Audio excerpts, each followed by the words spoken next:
Hi, I'm VGRetro.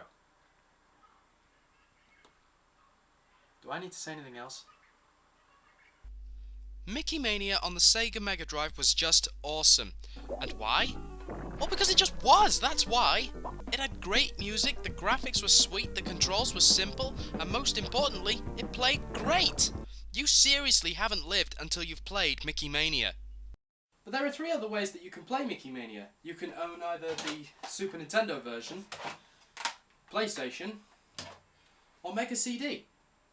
Now, in comparison with the Mega Drive, all these three versions have their subtle differences. And to start with, we're going to be talking about the Mega CD.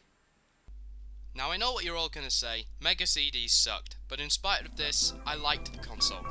Now, the Mega CD game has very slight differences.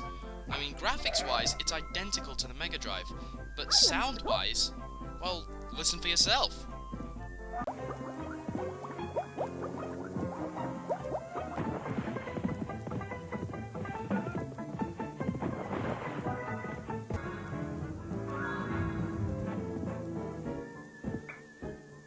Isn't that music just great? And on top of this, Mickey has so much dialogue in this version. Hiya, Mr. Goat. You look awfully familiar. Oh no, it's Superman Bad Thunder. Watch the falling rock. Yeah, Mickey speaks, music is of CD quality. What more could there be? Well, how about the addition of a brand new level?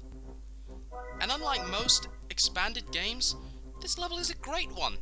You have to swing across chains and collect pencils from each side of the room. Each time you collect one, one of the Mickeys from the previous levels appears and attacks the big, mean Pete. And after all of them have played their parts in helping you, you resume your normal battle in fighting Pete and winning the game. Other than that, though, there really isn't that much to say. But I will say this. I am very lucky to have this game. I mean, here in the United Kingdom, it's so rare and expensive that... How can I describe it?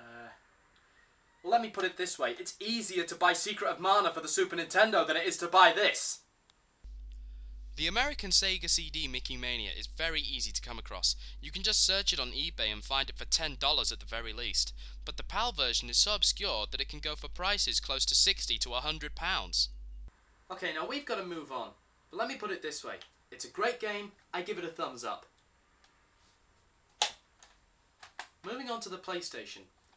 Now, I've got to comment right away that it was only released in Europe and Australia as a kind of simple port to the PlayStation console. But with that said, is it any good? The biggest and most immediate change to the game is its actual name. Mickey's Wild Adventure? What's wrong with Mickey Mania? Honestly! But the next biggest change is the change in the graphics. This is 32-bit Mickey Mania. I mean, we see how radically different some of the levels are, most notably the nebula stairwells and the chase with the moose. Speaking of the moose chase, there is another new level for level 5, where you're being chased by Wheelie the Giant. That big lug, he'll never catch me. Oh. I've also got to address the considerable increase in difficulty that this game has taken. Granted, the Mega Drive game was pretty difficult, this game seriously takes the cake. It's one of those games where you have to complete it on hard mode to see the end of the game, but even then, it takes a lot of patience to get through the whole game, even on the easiest setting. Now remember, just because a game is hard, it doesn't make it bad, don't get me wrong. But there is a limit to that, and this game is very unfortunate in this regard.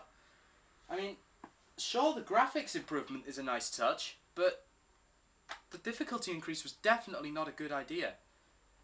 Now, before you complain, saying that I suck at the game, you got to remember that the target audience is kids, and if I can't beat it, how are they supposed to? I don't know. But what I do know is that this game is an unfortunate thumbs down. Sorry, Mickey. Now let's play the Super Nintendo version. Now this version of Mickey Mania is widely regarded as being one of the worst versions. But why? I mean, we all know how great Super Nintendo is, delivering greats like Super Mario World and Link to the Past. Might be on my future lists. So this game can't be that bad, right? Well, my first problem, and certainly one of the biggest changes in comparison with the Mega Drive, is the addition of a loading screen. Seriously, a loading screen? Why would a cartridge-based game need a loading screen? It just makes no sense. The music quality isn't that pleasing either. I mean, compared to the other versions, of course. The gameplay itself is not much different, but the controls are very stiff. It's hard to hit enemies with marbles, and sometimes you can miss your targets very easily. Oh, those loading screens are really starting to annoy me now. I mean, why are they there?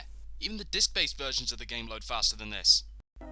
At one point, I decided that the reason the loading screens were there was because the game was huge. I mean, the other versions added new levels of the game, so this one might have something new as well, right?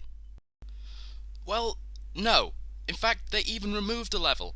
One of the stairwells. And they were my favourite levels, and one of them's now gone. I mean, that's not fair! But I must admit, I don't hate this game. It's just like James Bond: The Duel. It's okay, but there are problems. Overall, it's not good, but it's definitely not the worst Mickey Mania. So, if you want to get Mickey Mania, stick to the Mega Drive game. But if you don't own a Mega Drive, the Super Nintendo one will do. If you're a collector, you might want to get your hands on the Mega CD game, but don't bother picking up the PlayStation one. But anyway, that's Mickey Mania out the way. Next time, well, it'll just be a game, won't it?